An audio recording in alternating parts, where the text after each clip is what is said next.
A month has passed since that rainy night. It's time to find out where he really ended up. While being carried, his head propped up carefully, he caught his own reflection, and it finally clicked. He wasn't a grown man anymore. He was a child again. Memories of a past life carried into a new one, the kind of story he used to mock as a ridiculous fantasy. He never imagined that fantasy would one day be his own reality. The couple who leaned over him in those first moments were, it seemed, his new parents. They looked barely past 20, younger than he himself had been in his old life. It became clear almost immediately, this wasn't Japan. An unfamiliar language, unfamiliar faces, clothes that looked more like something from a rural village than a city. There wasn't a trace of technology anywhere. A woman who looked like a servant cleaned with nothing but a rag. The dishes and furniture were crude, all wood. Not exactly a picture of modern comfort. His first thought was that the family was simply poor, unable to afford even electricity. But if there was a servant in the house, surely there was money somewhere. Or maybe she wasn't a servant at all, just a close family friend, and cleaning up was simply a normal favor. Either way, the worry didn't go away. Half a year passed. Listening to his parents talk day after day, he slowly began to understand their speech. Maybe a child's brain simply absorbs language faster, maybe it was just constant immersion. By then he could crawl. The simple ability to move under his own power turned out to be genuine happiness, a joy in his own body he'd never once felt before. His parents laughed about how restless he was, and recalled how worried they'd been that he hadn't cried even once when he was born. An adult mind trapped in a baby's body came with its own trials. He wasn't about to cry from hunger, but there were things his body simply refused to control yet, and all he could do was live with the indignities of infancy. Crawling around the house, he learned a lot. The family turned out to be quite well off, 2 floors, more than 5 rooms, and a servant of their own, whose carefully respectful manner toward his parents made it clear she was no relative. The place itself turned out to be a village, quiet rural scenery, wheat fields, neighboring houses scattered around. No wires, no streetlights, not a hint of electricity.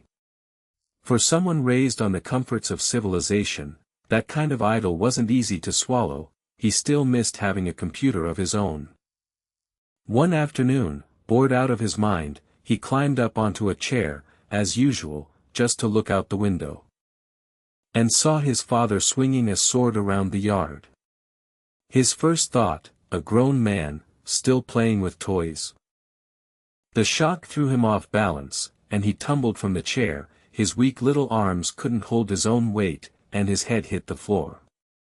Hearing the crash, his mother dropped the laundry and rushed to him, calling his name, Rudy, pale with fright. After checking him over, she let out a relieved breath. No serious damage. The servant immediately advised against moving him too much after a blow to the head, sensible caution he was genuinely grateful for. His mother placed a hand on his head and quietly spoke something that sounded like a prayer. A moment later, her hands were wrapped in a soft glow. The pain vanished instantly. He froze in shock, swords, warriors, healers, magic, all of it crashing into him at once. So these weren't just words. All of it was real. His mother admitted, with obvious pride, that she'd once been a fairly well-known adventurer. His father came running at the noise, still sweaty, sword in hand, and learned what had happened. His father took it surprisingly lightly. Boys are supposed to be active, he said, a few bumps and bruises only make them tougher. His mother was still uneasy. The child wasn't even a year old, but his father pulled her into a hug and promised everything would be fine. Flustered but reassured, she melted into his arms for a moment, an ordinary family scene, warm and just a little too intimate for an outside observer. That night his parents put him to bed and went upstairs, and somehow, despite being just a baby, he could hear absolutely everything.